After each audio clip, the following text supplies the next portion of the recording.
Friends, நம்ம இந்த video என்ன பார்க்க போகிறோம்னா பனானா பன் எப்படி பண்ணுறது நான் சொல்லி தரேன்.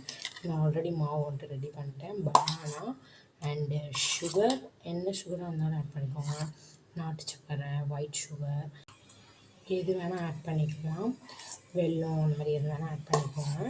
அதுக்கப்புறம் மைதாக்கு பதிலாக கோதுமை கூட ஆட் பண்ணிக்கலாம். வாழைப்பழம், சர்க்கரை, மைதா இல்லை கோதுமை, ஓகேங்களா? இதெல்லாம் ஆட் பண்ணி நல்லா பிசையணும். கை வச்சு பிசைஞ்சிங்கன்னா இந்த மாதிரி கிடைக்கும், ஓகேங்களா? இப்போ நம்ம என்ன பண்ணணும், நெக்ஸ்ட்டு ஸ்டெப் வந்துட்டு அந்த பாத்திரம் வந்து வச்சுக்கோங்க. இந்த மாதிரி இதெல்லாம் வந்துட்டு ஆயில் பேன் கூட இது கூட எடுத்துக்கோங்க.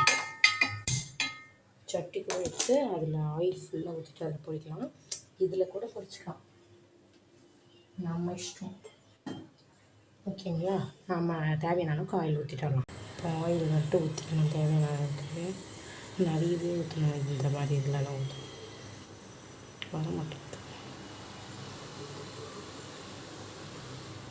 வேறு ஆயில் எடுப்போமா? அது வரல, வருது. ஓகே, ஃபுல்லாக நான் ஓகே நல்லா ஆயில் ஊற்றி வச்சு இது கொஞ்சம் நல்லா சூடாகட்டும். ஓகே, அதுக்கப்புறம் உங்களுக்கு தேவைன்னா பேக்கிங் சோடா ஆட் பண்ணலாம். நான் ஆட் பண்ணலை, ஓகேங்களா? ஓகே, நம்ம இது நல்லா சூடாகிடுச்சு. நான் அப்படியே சின்ன பார்த்துட்டு ஜோலியாக பண்ண போகிறேன், ஓகேங்களா? ஊற்றலாம்.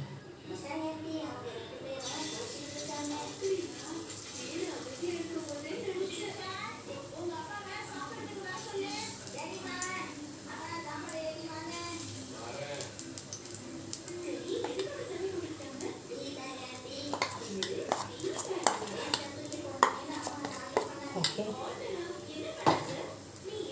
நல்லா சூடாகட்டும். திருப்பி போட்டுக்கலாம்.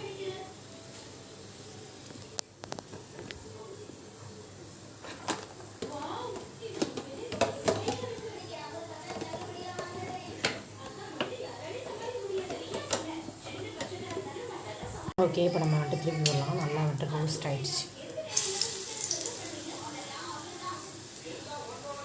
ஓகே, ஓவர் ஆயிலாக இருக்குது. நம்ம இதோட கம்மியாகவே ஊற்றணும்.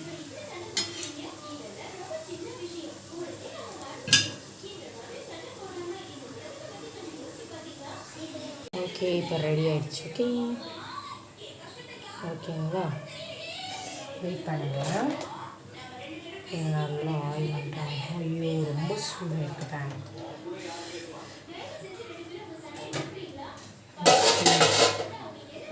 ஓகே கைஸ், ரெடி ஆகிடுச்சு. நல்லா ஹனிலாம் ஊற்றி வச்சுருக்கேன். சூப்பராக இருக்குது. பார்ப்போம். செம்மையாக இருக்குது. ஹனி கூட வச்சு சாப்பிட்டா சூப்பராக இருக்குது கைஸ்.